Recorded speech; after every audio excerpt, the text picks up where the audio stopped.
These guys? Yeah, we came to the window workshop. Oh, okay, perfect. How'd you hear about it? Instagram. Instagram? I'm not even sure, actually.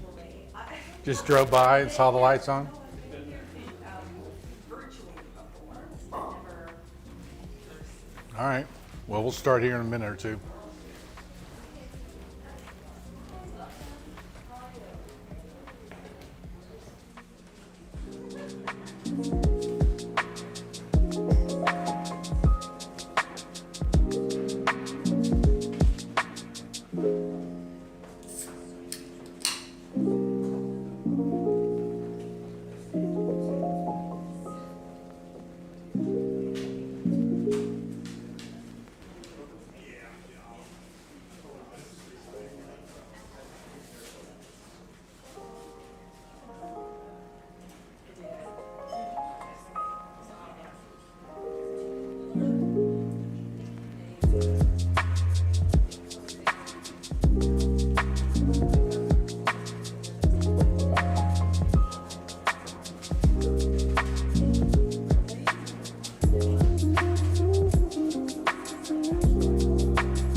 Guys seem a little subdued. Everybody okay? Yeah. Chug your beer. Let's go. Thank you guys for coming to Buildings and Brews. We're talking about modernism today. Who's a modernist, loves modern stuff, came because you love modern things? Okay, 2, 3, 4. I want to thank my sponsors, Kukin, Windsor, and Rockwool. These are companies that I work with quite a bit. A lot of the moldings and stuff around here are theirs. They are paying for the beer, so let's thank them for that.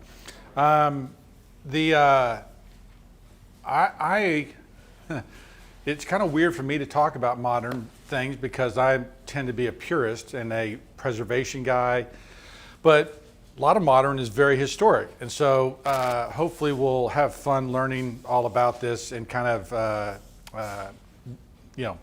learn together. I am not an academician. Can't even say the word. So if you wanted to get deep into architectural theory, won't happen tonight. But we are just going to talk in general about modernism and how it affects our buildings, how it affects our houses, and what to do with it. And so we'll get into it. So tonight we're going to, talk about modernism. When does it start? Any guesses on when it starts? What year? 40 says here. When? 29. 50s. What? 1910. It's closer. So we'll talk about that. First modern house, who the leaders are, kind of who's leading this whole deal. We'll talk about the architectural styles. We're not going to get into all of them, but we'll talk about a lot of them. And then, of course, how it influences our houses today. I had a guy wrote an article one time. Stephen Seams said, "Was Palladio a modernist?" And you're like, well, certainly he invented a new style. Certainly he invented a new type of architecture. So in that sense, he was very modern, right? He was ahead of his time, changing the way people thought about building. So, you know, then you go to, well, what really then is modern, right? If he's a modernist, or was at that time, you know, what does it mean to be a modernist? And so we'll get into a little bit that because they are certainly driven by and pushing boundaries, like conceivably Palladio was. And so, you know, anytime architecture really takes that advance or takes that leap, especially philosophically, then there's a modern movement taking place. The other thing is that, you know, a lot of modernists don't want to name the style, right? They don't want to say it's international or it's Art Deco or it's, you know, it's they don't want a name. Okay, so you know, how do names even come up with architecture? You know, the international style. Were you answering that question? The international style, some people really embraced that because it captured this international flavor that they were going after, and some of them said, "Don't that's not accurate." So it's kind of interesting as we go forward. We'll talk more about that. Who cares, right? I mean, it's one of those things that you're dealing with. I was reading the book International Style, which was a book that was written by Henry Russell Hitchcock and Philip Johnson. And so they were saying that most people just don't care, right? And one of the things about modern styling is that it's not really popular. The FHA in 1934, when they were going to loan money, wouldn't loan money to modern houses because they said they weren't going to hold the resale value, right? And so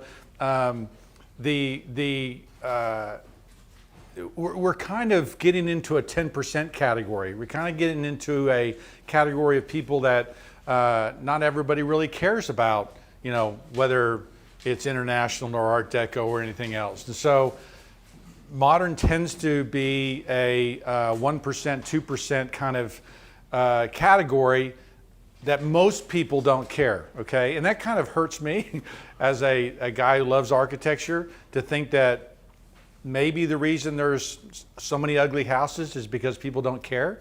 And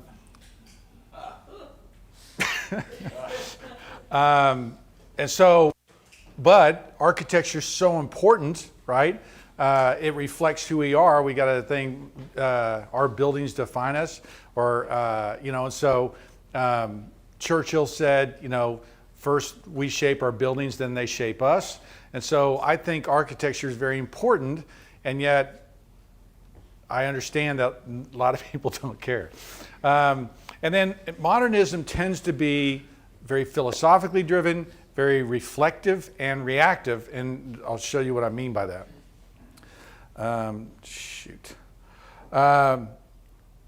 So the way, as I was putting all this together, it seems to me that modern kind of creeps in, okay? Modern isn't just show up one day in 1950, oh, we're modern. It happens over a period of time. I'm just trying to think where I should go forward. Yeah, let me talk about this first. So Cubism, okay, that's Picasso's painting of a girl with a mandolin. Cubism ended up, as I was reading and doing the research, ended up being a very important part of modern architecture, okay? And the idea of Cubism is that you are seeing a number of different faces, a number of different angles and perspectives, okay? And perspective being a really important word at the same time. And so you're actually seeing more with this Cubism reality, even though it's an abstract painting, because you're seeing so many different sides of it, it's actually a bigger view, okay? And so perspective is one of those things that in the Renaissance, when they rediscovered perspective and how to draw with the perspective, there was books written about it. It changed art, and it changed art from that, medieval, two-dimensional stick figures to, the beautiful things that Michelangelo and the great Renaissance artists did. It was because they discovered perspective. Now we're, 300 years later, and they have taken perspective and changed it. Why? Okay. I've got theories on this, and this is the Brent Hull theory. Is that what we're going to see with both art and architecture, and especially with modernism, is a reaction to the world that was taking place and going on around them. Okay, there is a reaction to World War I. Okay, the bloodiest, worst war ever, and this new industrialization that's taking place that is changing the way we live, changing the way we live in cities, changing families. The photograph, right? The ability to capture these realistic things. All of a sudden, art doesn't mean anything anymore, and so they become impressionistic artists and a rejection of this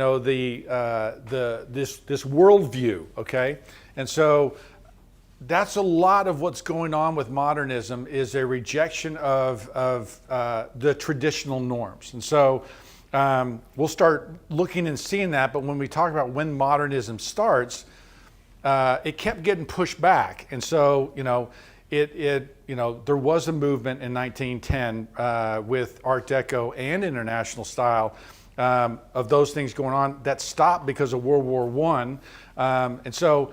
But this goes back, the Impressionist goes back to the 1870s and 1880s. And so there is a rebellion and a desire to reorient how we see the world that's taking place with art and architecture. That's part of the oomph behind modernism. The other thing that's taking place is that there is a rejection of this, right? What is modern, rejecting, okay? This is the New York Public Library, Carey and Hastings. I spelled Carey wrong. 1895, okay? I think it was Carey, they worked under McKean and White. McKean and White were the guys who had gone to the School of Beaux-Arts in France, which was the top architecture school. And this is what they taught, okay?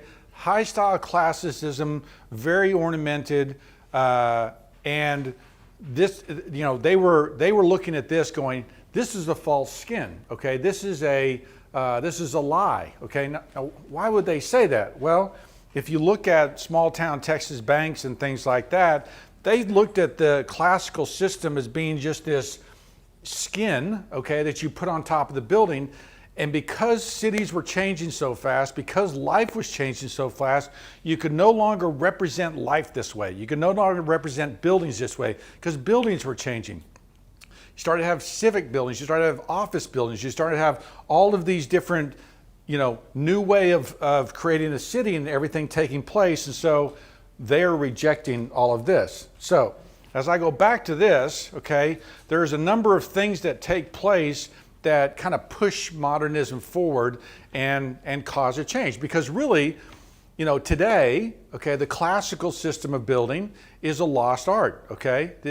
No one understands it anymore. No one understands the proportions. And I talk to a lot of builders, I do a lot of talking, and I have told guys chair rails are almost never 36 inches. And the pushback I get on that is just, annoying. And so, but I explained to them where it comes from and why it is that. They're like, oh, okay, right, that wall right there that we built for a client's house, that pedestal, that chair rail height right there is about 32 inches, that big white wall, okay? That's the proportion and scale of this classical system which has been lost. Columns, no one knows how to put a column in a house anymore. It just drives me nuts, but that's there's two worldviews. There's this classical system that had been practiced for a long time, and then this modern system, and they're both kind of playing, king of the hill. And so the classicists for a long time, held on to the schools, the architecture schools, and what was being taught.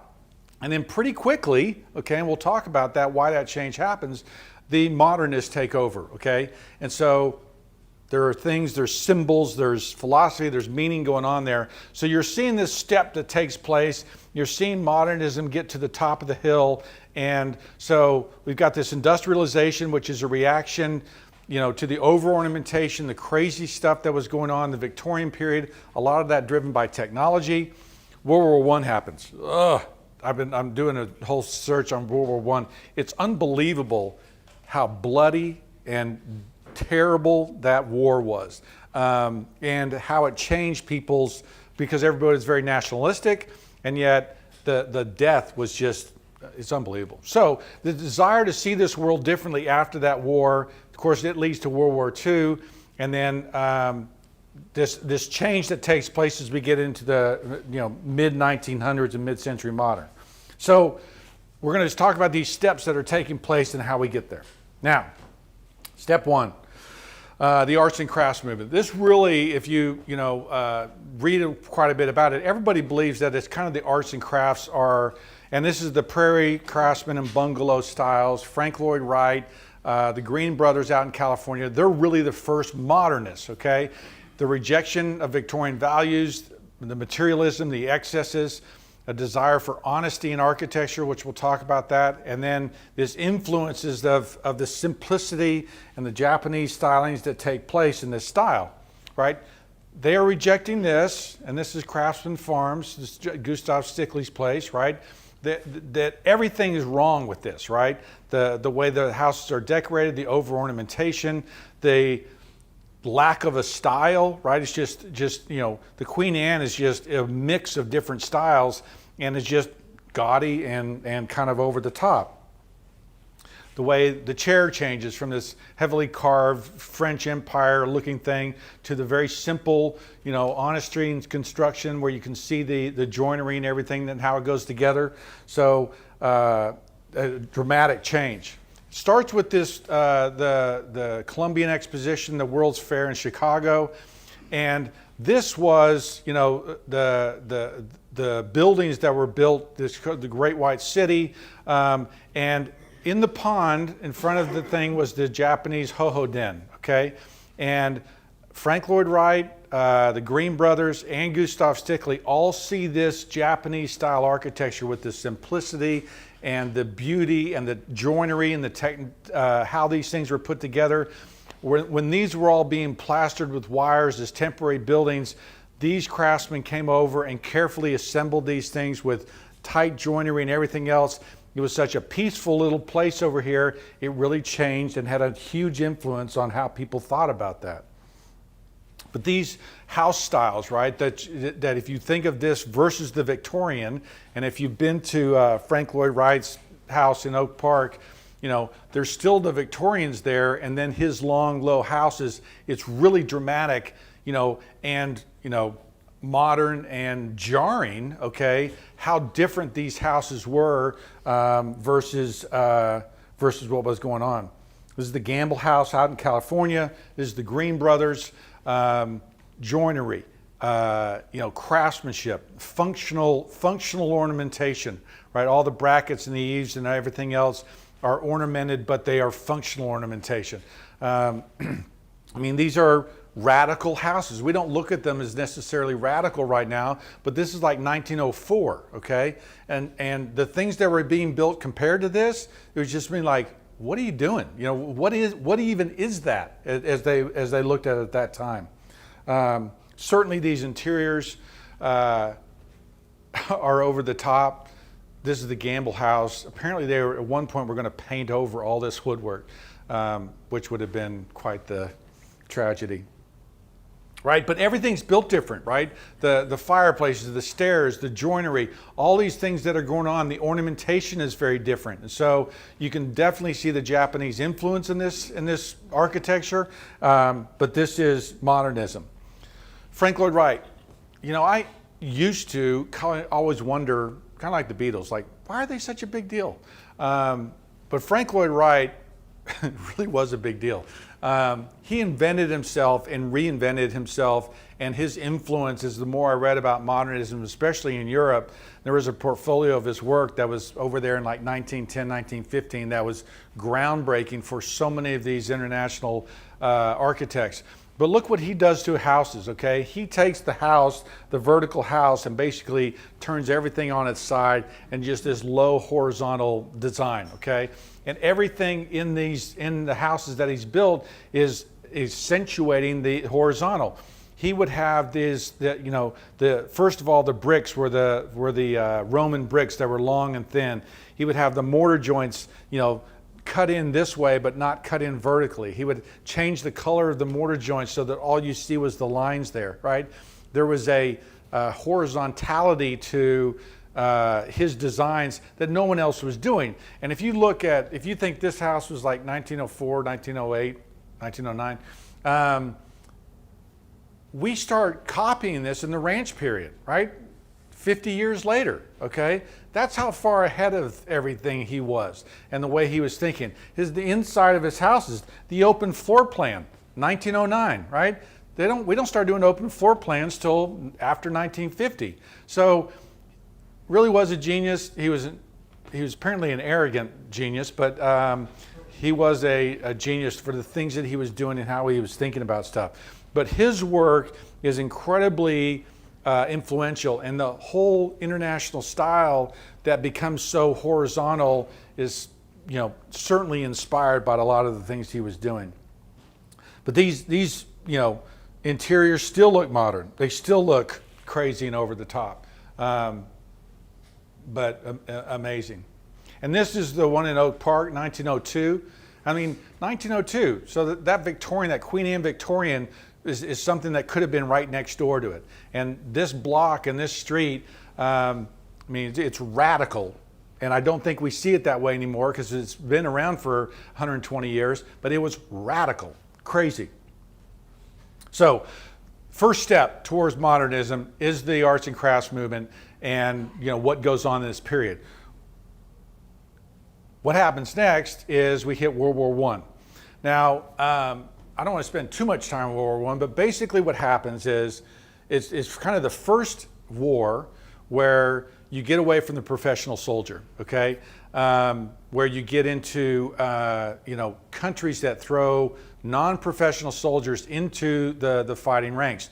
You also have incredible technology that's going on. Machine guns, okay? Mustard gas, huge guns, barbed wire. All of these different things that were going on so that when the men went into battle, think Napoleon, okay? And if you remember how Napoleon went into battle, he would line his guys up in squares and they would march forward, right? If you did that in this time and they started World War I doing that, they would just mow people down with these machine guns and the slaughtering of men. And it was just unbelievable. Hundreds of thousands of men lost in the first week of the war. And so it's a very naive worldview that's going into World War I, where I'm going to support my country, I'm going to support, for flag and for honor and for all of these different things. And death happens so quick. They were saying that Russia lost 250,000 people a month in World War I. 250,000 people a month. After the first year, it was over 2.5 million people they had lost. It's unbelievable. So, what happens when realize that the world goes into World War I, honor, integrity, going to fight for my flag, and comes out of it going, okay, that was messed up. Who's in charge? How could this have happened? The mustard gas, the way the mustard gas and those gases even ended up in the battles was, they weren't supposed to be doing it. And so they had signed in the Hague Conference that they weren't going to do mustard gas with it said no incendiary gases with flying projectiles. And so they instead took these bottles and just opened them up and waited for the wind to go and let the wind blow it across the thing. They were cheating and just killing each other. Anyway, they come out of that war with a very different mindset of what life is about, okay? And so you end up having, in the modern movement, a strong push forward for things that are different. We'll talk about that.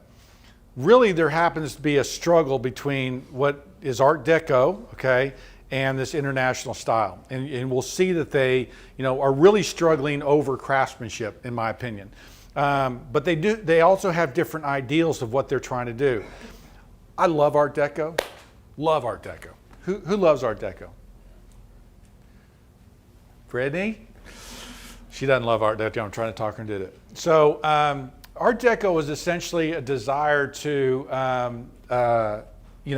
re-express classical ideals in different ways. And you see it here, very linear, very geometrical, but a lot of stylized detailing, chevrons, Aztec themes, all these different ways of expressing traditional elements. So you'll see classical columns and things like that, but they won't be expressed, like this. They'll be expressed very differently. So what is the Art Deco? There was basically, the early ideals of Art Deco were in the early 1900s, 1910 or 1911.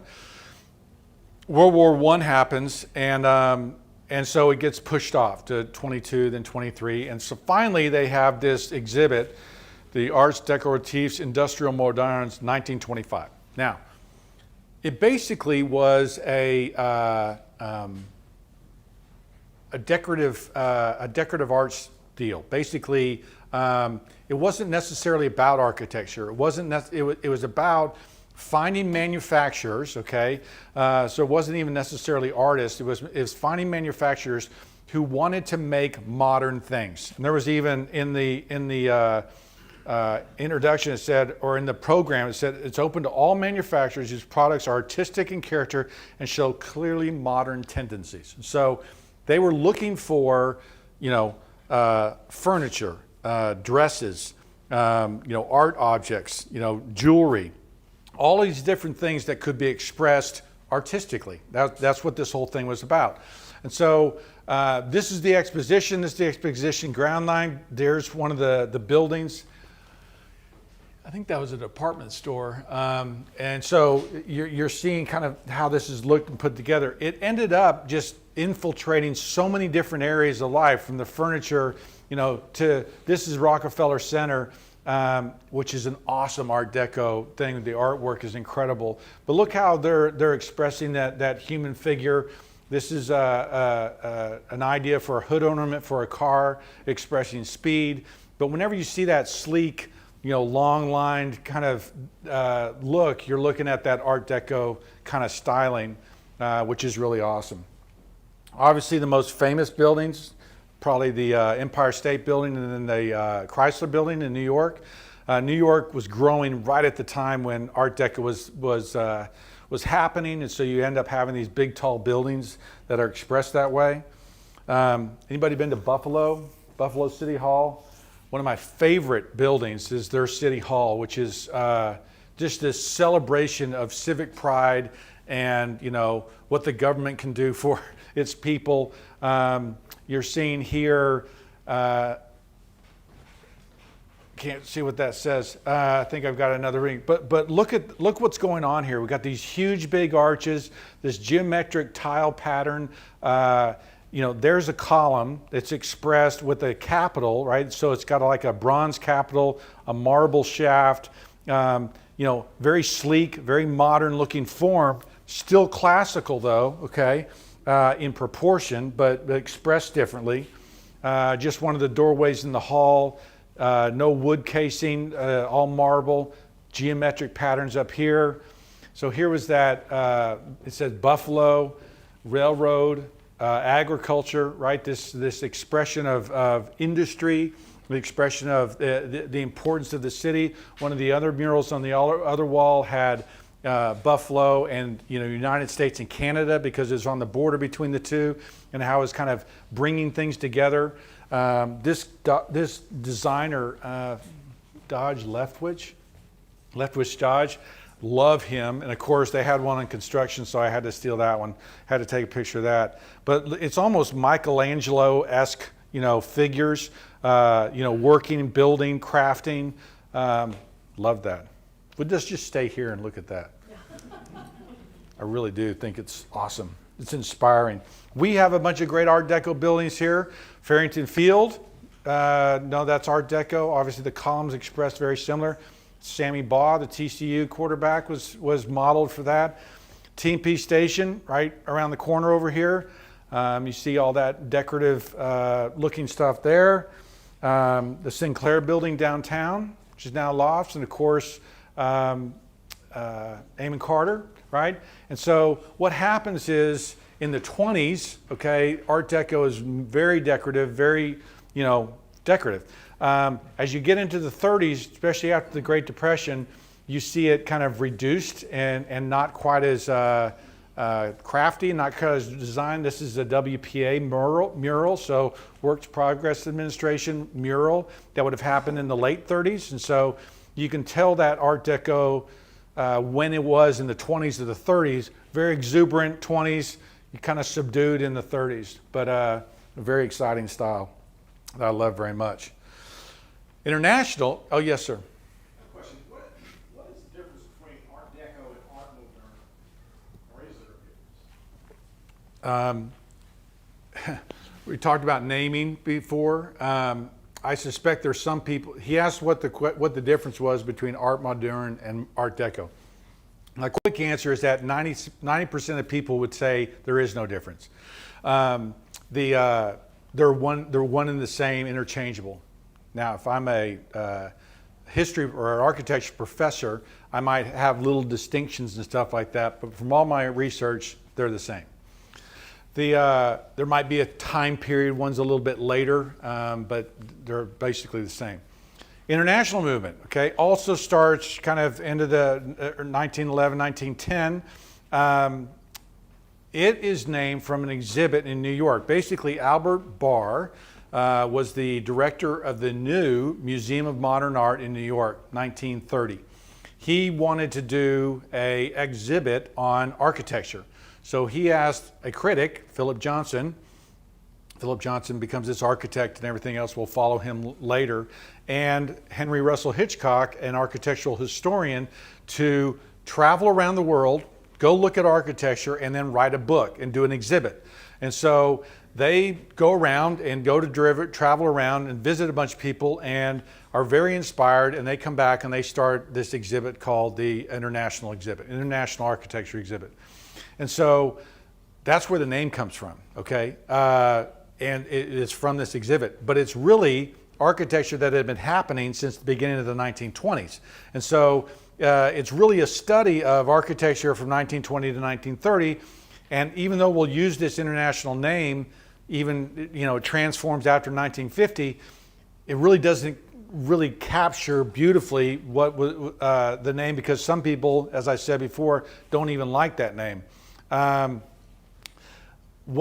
people that did like the name, remember this is after World War I, okay? And so they want an architecture that is going to bring peace, okay? Going to bring harmony. And so one of their ideas is that they're not going to have, they're going to create kind of a universal language that any country can use, and so that you don't have regionalism. So you don't have, Germany versus England. You have this this style of architecture that everybody can share, and even the use of white as a color was a peaceful color that they were trying to bring together. It is also the use of modern materials, okay, glass, steel, brick, right, which is what you see. And this is the Fagus factory. This was Gropius, I think. But that's like 1920, okay? So you can start seeing some of the lines that are going on here and what they were doing. The chief difference between the International and the Art Deco is ornamentation, okay? There was a complete rejection of ornamentation here. They wanted less craftsmanship. They wanted universal materials that you could use over and over again. They wanted, they would call it harmony at that time, but it was really, let's use the most modern materials that we can use. Let's use as little ornamentation as we can. Ottos Wagner, Ottos Luce was one of the critics that said ornamentation is a sin. So there is a big movement away from, and here, after the 1920s, where you get a really strong rejection to the classicism, where you have these guys, Mies van der Rohe says less is more, right? All of these guys fighting this ornamentation and what's going on. This is what the exhibit looked like. It was basically 5 rooms in a museum where it showed models of different styles of things. There's a Corbusier model of one of the houses that he had done. Corbusier was a very strong advocate for the international style.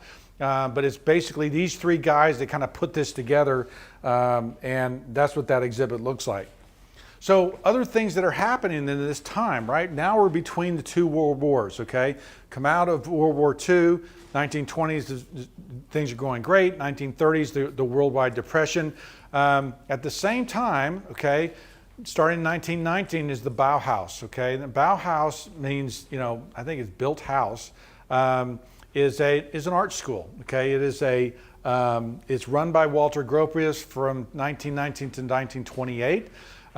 It moves a couple times. This is their house, the school in Dresden, I think is where it is, or Dryden. Anyway, you can see those ideals, right? Glass, steel, concrete as the materials, monolithic, no ornamentation, right? I mean, the letters are almost the ornamentation on this thing. But these 3 guys come from it, okay? Walter Gropius, who ends up going to Harvard, Mies van der Rohe, who goes and starts the school in Chicago, ITT, and then Marcel Breuer, who was a designer and did furniture and everything else. This school closes, and we'll come back to this idea later, but this school closes because Hitler hates modernism, okay? Hitler likes classical things, and so that's a hint for foreshadowing of what's going to happen here. But the Bauhaus was a very important school. It educated and trained a ton of different very important architects and designers who moved out all throughout the world, especially when Germany came in and shut the school down. A lot of these students fled to all over the world and ended up influencing architecture all over the world. Talked about Corbusier. Interestingly, in 1925, at that Art Deco exhibit, this was the house he built, okay? The Esprit Nouveau, okay?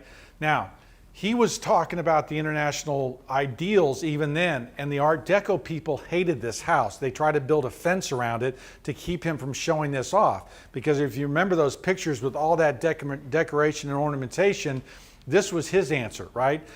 Unornamented, glass, steel, white, okay? And so, this is pretty groundbreaking, and he got a lot of attention for this, but it wasn't a good attention, at least from the Art Deco people.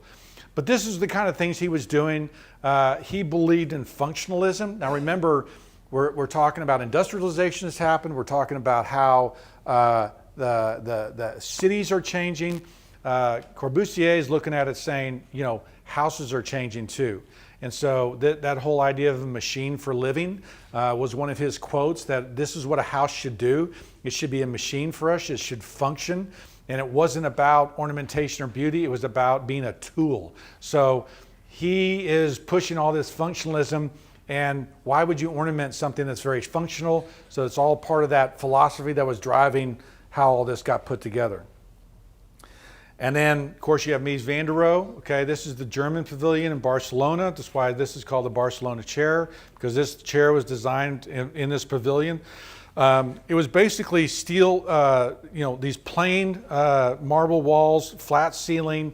It was very small, but it was groundbreaking as far as how to think about a house, how to think about how offices should change, how to think about ornamentation. Think about how different this is. Even today, it looks very modern. In 1929, it looked like a spaceship. It was from out of this world. So all of these guys come from the Bauhaus place and are very influential. Any questions on that because we're kind of now going into this period where we jump to World War II, but a lot of stuff happening, right, between 18 when the World War II ends to about 40 when World War II starts. Nothing? Bueller? Okay, so 1950, we come out of the war, and a lot of the guys have emigrated to the United States. Mies van der Rohe, okay, he goes to Chicago, as I said. Walter Gropius ends up at Harvard, the design school there. This idea of what buildings should look like has now really taken hold in the 50s and 60s.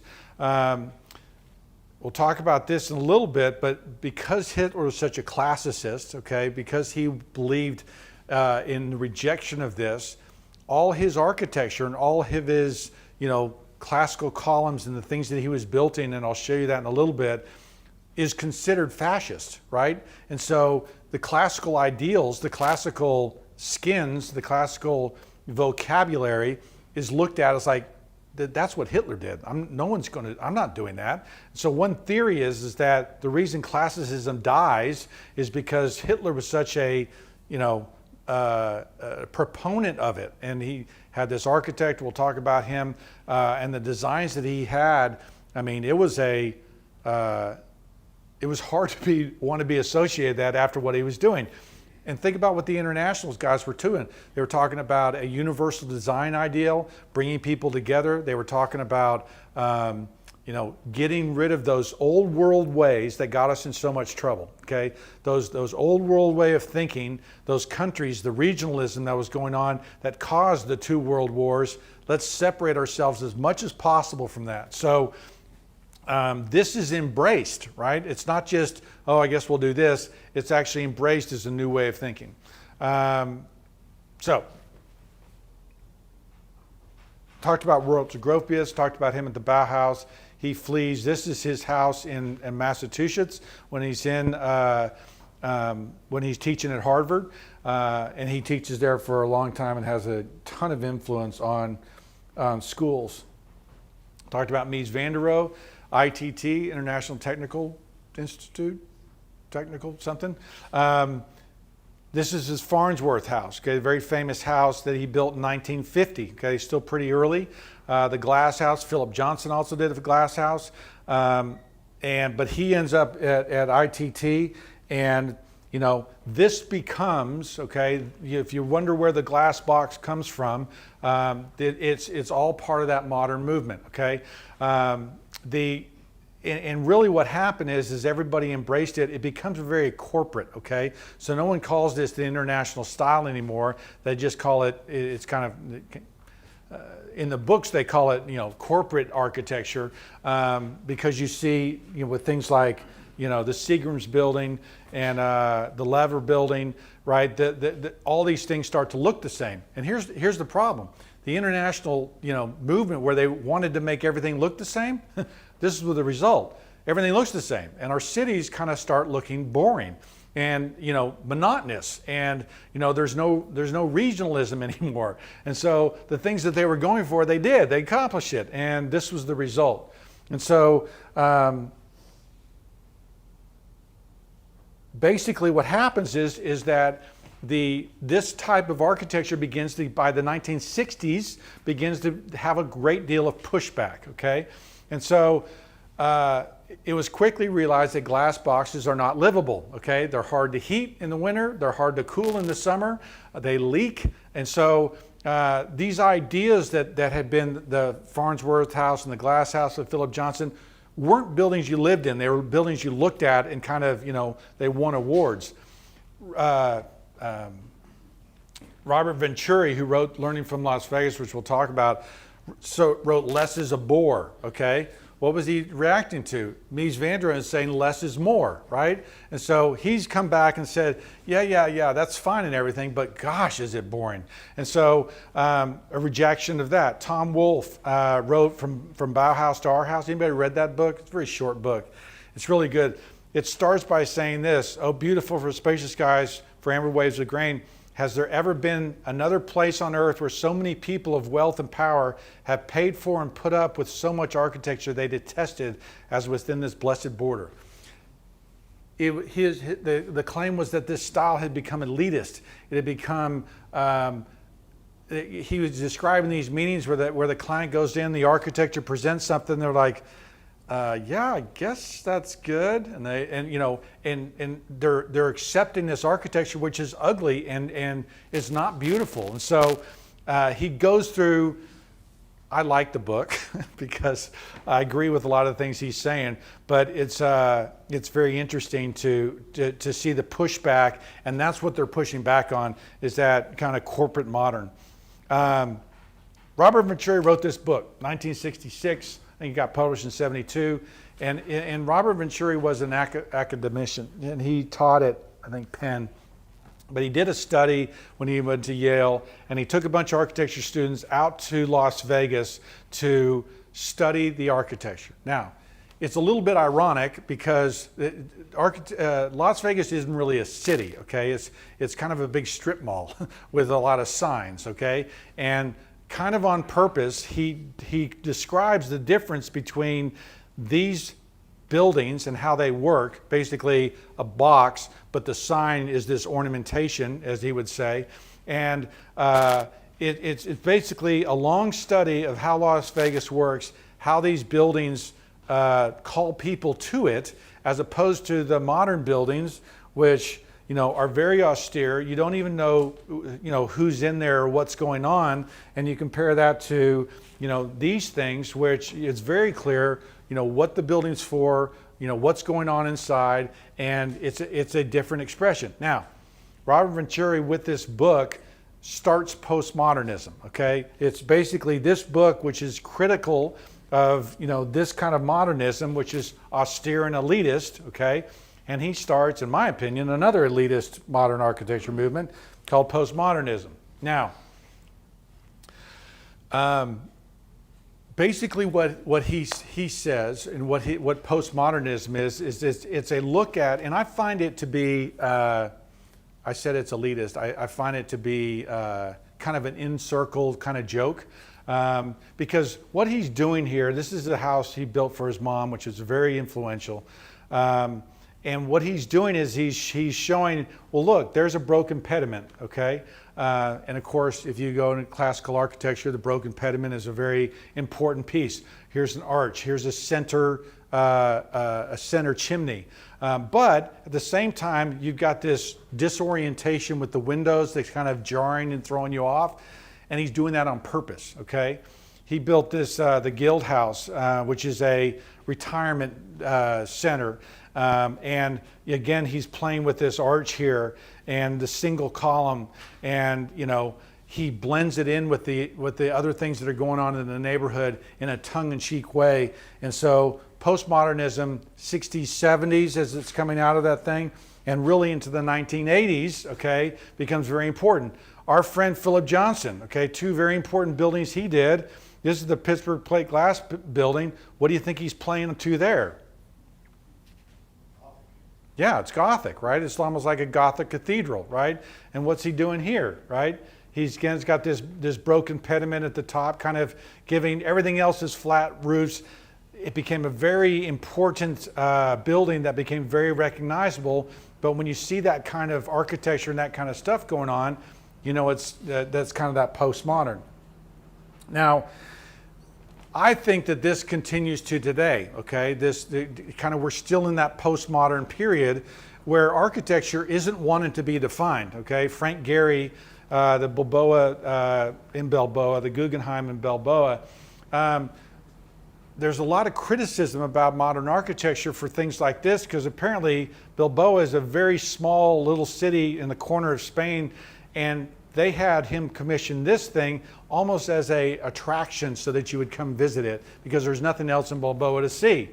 But technology has now allowed the building of these crumpled paper or whatever you want to call it, because CNC machines and things like that can make the iron do these crazy bends and crazy curves so that we can end up with this. Now, what is this? What is this?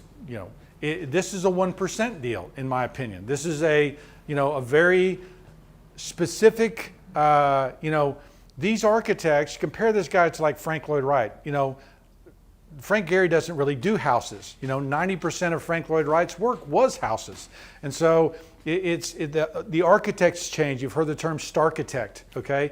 That's all part of kind of the world that happened after 1950, after the World War II, when architecture became corporate and you ended up having things like this, which you could argue that is ornamentation again, right? That there isn't, bead and reels and swags, but this is certainly a new way of ornamenting and certainly a new way of decorating a building in a very different way, still modern.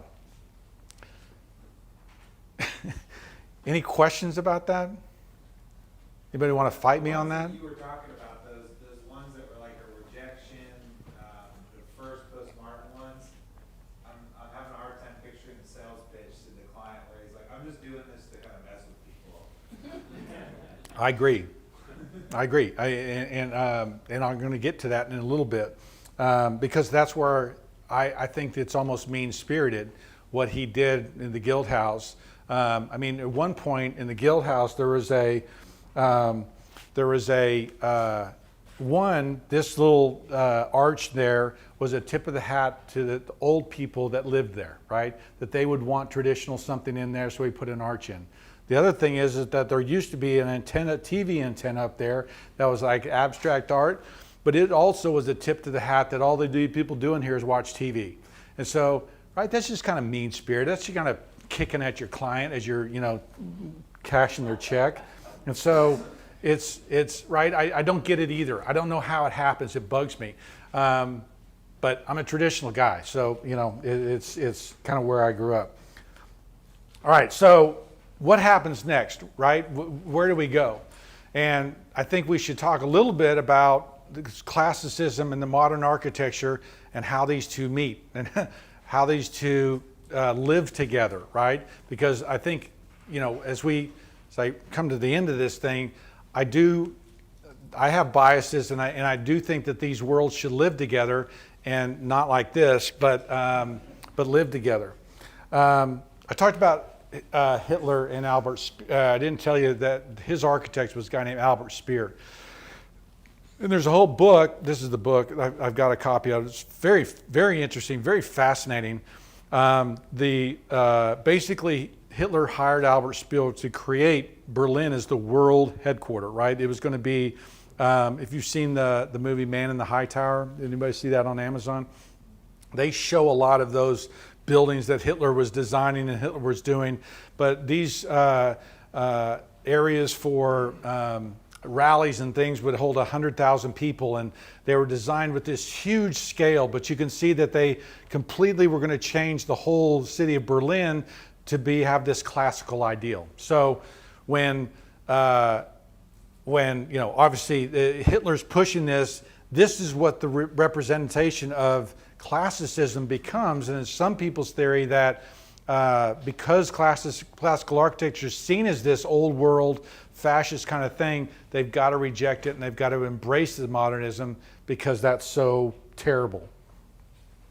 The other thing I find interesting is that the original modernists like Mies and Frank Lloyd Wright and some of these other guys understood classical things. And so this building, as you can see, there's this great book, Geometry of Design. But look what's happening here, okay? She's pointing out that basically these are golden rectangles, okay? And the golden rectangle obviously is a very Greek and Roman thing that the Greeks figured out, that the golden rectangle was this perfect proportion that defined the human body and the human scale, and it's how they designed all their buildings. And so to see him, because Mies would have been trained as a classicist, right? And so then he took modern things, but still has a human scale and human proportion in these buildings, which I don't think a lot of later classicists have. So I I think there's a refreshing lesson for us there that if there wasn't this infighting or fighting between the classicists and the modernists, we could actually have really beautiful buildings that worked, but we don't anymore. This is another Mies building. This is a chapel.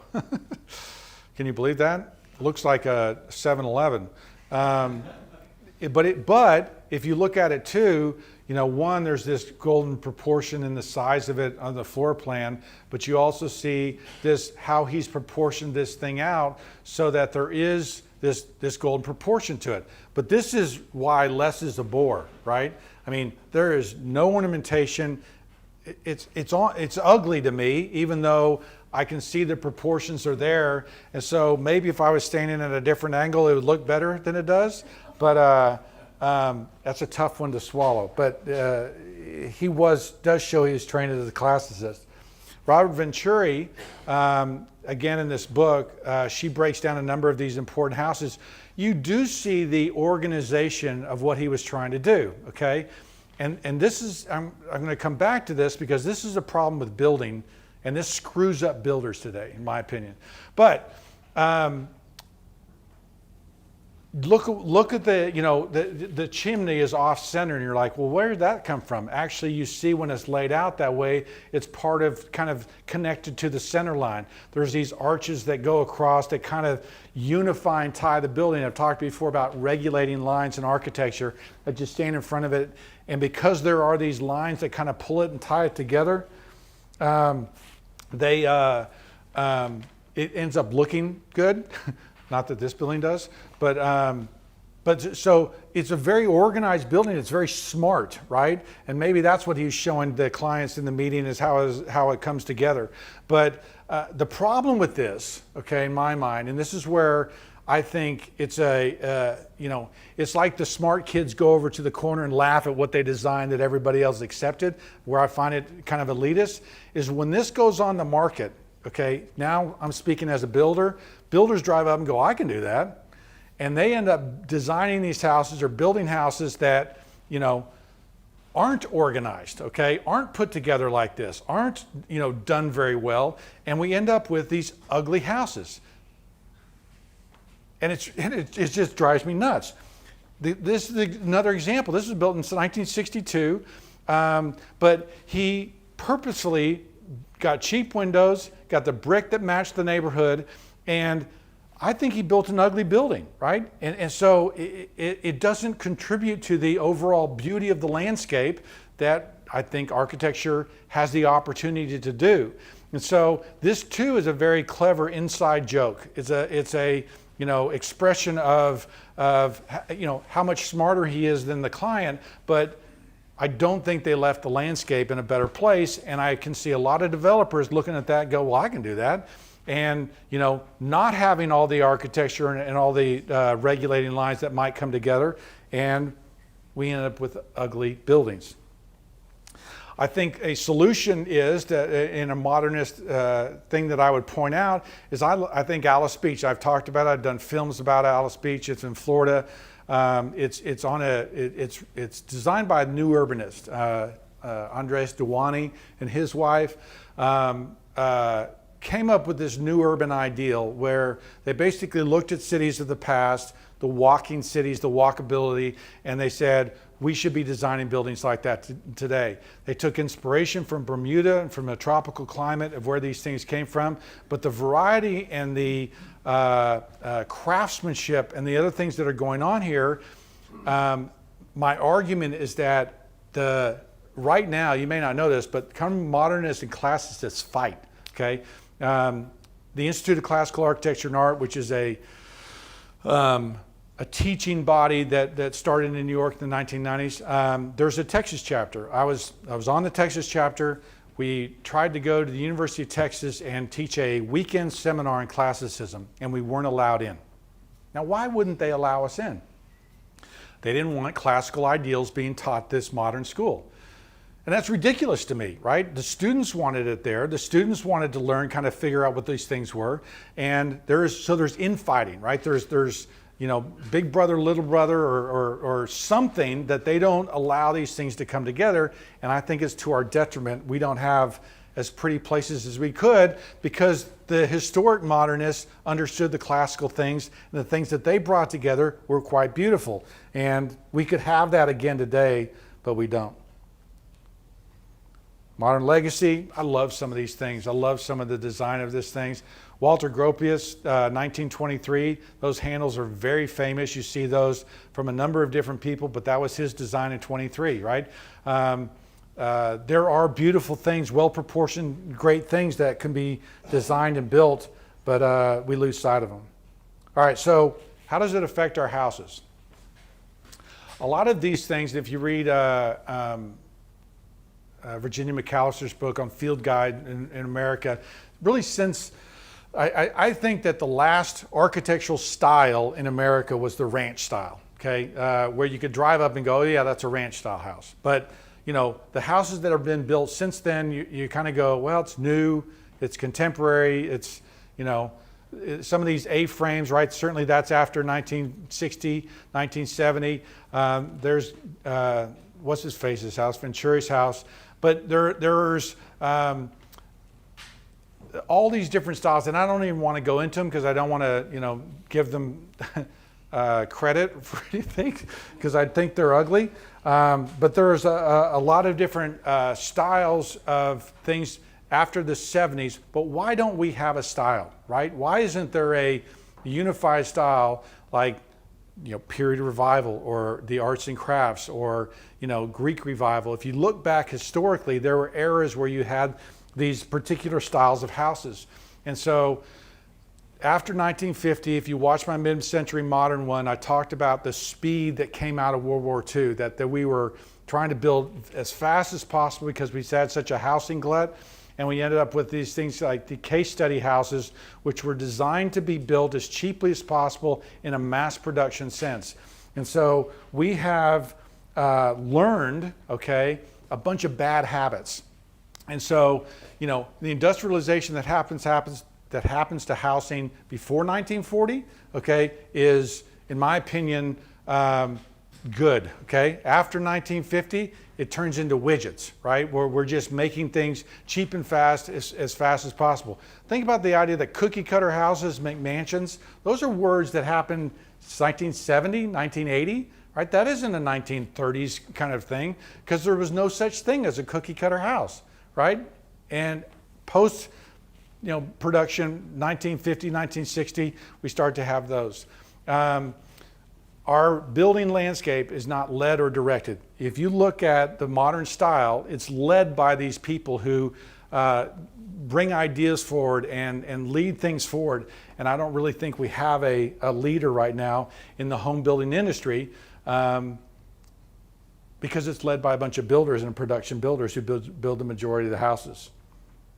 If you look at mid-century design, okay, it was designed to be easily built without ornamentation and around a car, okay? And think about what a car does to our society, okay? If you've been to Europe and some of those quaint old towns, they're quaint because there's no cars, okay? The size of our cities changed, the malls, parking lots, the size of our streets have to change, the size of our houses change, all because of the car. So we've revamped our cities to be lived around a car, and I've got two of them, so I'm not saying anything, but it does affect, right, how our cities look and what's going on. And so I want to turn this back, okay, as I look at modernism, and I'm a builder, I'm a craftsman, okay, I look at the dark side of this whole thing, and our focus on speed, I think we've forgotten how to craft. That's why the videos I do and the teaching I do is all about the lost art of building, because I think in the last 50 years, 60 years, we've forgotten how to build. And I think the pendulum of speed and production has gone too far. When you end up with a house design like that, a modern English house, I mean, come on. And there's nothing English about that house. Or when they did the thing on Hollywood, and we talked about the who's that guy? Not Better Call Saul. Who's the other guy? Breaking Bad house, right? Where, you know, this center front, short driveway, snout-nosed house with a garage in the front. We're just building ugly things. Okay. Do you think we're designing from the inside out? Do what? Do you think we're designing rooms and then that turns into a house? Oh, no doubt. No doubt. Do you think you can take?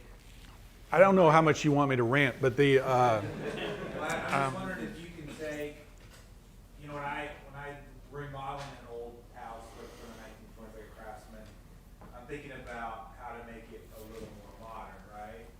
Do you think that you can take that approach and say, okay, let me take what everybody wants from an open concept to, you know, Well, floor plan and all that, and turn it inside out and build a beautiful house from the outside and meet all those needs? okay, so if you go over, he's asking about building a house from the inside out, okay? And, you know, historically, if you go to McFarland right now, okay, there is a leaded glass window in a closet, okay? Why is there a leaded glass window in a closet, okay? Because they were designing from the outside in, okay? They wanted a beautiful facade on the outside that was balanced and everything else, and if the window ended up in a closet, so be it, right? We would never do that today. And so today, either the builder says, you know, they throw their plan down and, you know, it ends up, I've got 8 windows in this house and that's the way it's going to be. And, you know, 4 of them are going to be in the front because I want a good look from the front of the street. And, you know, 2 of them are going to be the back or whatever they're going to do. You sit down with homeowners and they go, well, I want a big kitchen. How do they design a house? I want a big kitchen. I want a master on the downstairs. I need a laundry room. And you end up with all these appendages all over the house. And then they go, what do you think it's going to be, right? What style is it going to be? Okay, you're like, okay, you're totally designing from the inside out. Okay, and you end up with McMansions. You end up with all these houses, all these parts and pieces that don't align because we're designing for function. We're designing for our machine for living. Okay, so we've learned so many bad habits that the first thing that I tell people when we're building stuff is let's get a story. Let's craft a story of what we're trying to build. You know, what do we want this house to be? What do we want it to mean? What do we want it to say? There's got to be a philosophy. Every great architectural style was driven around a philosophy. Whether it's arts and crafts or Greek revival or whatever it was, there was a philosophy that drove the moldings, the hardware. You know, I appreciate the modern style because they followed a philosophical ideal, right? So we need stories. When you talk about, you know, you're kind of letting the tail wag the dog, okay, by letting the market, what's the market going to appreciate on this house, as opposed to saying, this is what this house is trying to say, this is what it's trying to be, and I'm going to make it that. And then let whoever comes and enjoys it. Because otherwise what you're doing is, well, I need another 500 square feet in the master bath because that's what sells, and I need this kind of countertop in the kitchen because that's what sells. And you're chasing after all these things without a philosophy. You're assembling houses and parts. You're not designing at that point, right? I think that most houses today are assembled, okay? They're not designed. And my brother-in-law who went to architecture school, he goes, Brent, it's non-design. And I was like, how could it be non-design? He goes, because no one's designing it, right? Because no one's sitting there thinking about all the parts and pieces and saying it needs to mean this. They're just saying, go pick your brick, go pick your windows, go pick your hardware, and we're going to put your house together. And so they're assembling it from these parts. Do you think you can have both? I mean, do you think you can check all Absolutely. the boxes that the buyer's Absolutely. interested in and still make it beautiful? 100%. Yes. I think the classical modern world should make peace, okay? I think that they should, the architectural schools should be teaching classicism right along with modernism. There's too many good things about proportion and scale that matter, that will make a big difference. So those things have to coexist. And then just me as a craftsman, oh, by the way, Black Friday, we have started filming and doing a podcast called Passion for Craft. And so it's me, my son, and Richard. I hope he's watching on TV. It's called Passion for Craft. So one of our big things is, okay, and if you watch my YouTube videos, I talk about craftsmanship. I took apart a door the other day, a little $80 Home Depot door that opened it up inside, cardboard face, foam, styrofoam on the inside, okay? Barely any wood. Drove me nuts. Did a big rant. Everybody's coming back, so, well, no one can afford that, a good door anymore. And you're talking about some, $1,000 door. No, I'm not. Craftsmanship is dead. And people say, well, no one wants to pay for that. And so what do we do? How do we balance finding things that are well made? Because look, if everything, if doors are disposable and then houses become disposable, then, our architecture is supposed to tell us who we are, right? It's supposed to express our values. Are our values that we care what people think about for the next 5 years when I'm in it, and I don't care who has it after it's sold? I mean, I got on a huge rant, didn't I? Okay. Anyway, try to wrap this up. So I fear for, the lessons that we learn from modernism, I fear for what builders learned with craftsmanship, what builders learned about building quick and fast, and I worry for us as a society because when craft dies, when we have nothing that expresses value, everything is just, whether it can be disposable or not, it just diminishes us. So enough of my soapbox. The next Buildings of Brew will be this spring. Not sure exactly how I'm going to wrap it up because I don't want to be super negative like I just ended up being. But we're gonna wrap up, where we are today and how we go forward on the next Buildings Brew. There's the Passion for Craft, the Patreon thing if you want to sign up for it. There, I'm done. Thank you for coming. If there are questions, I will take questions.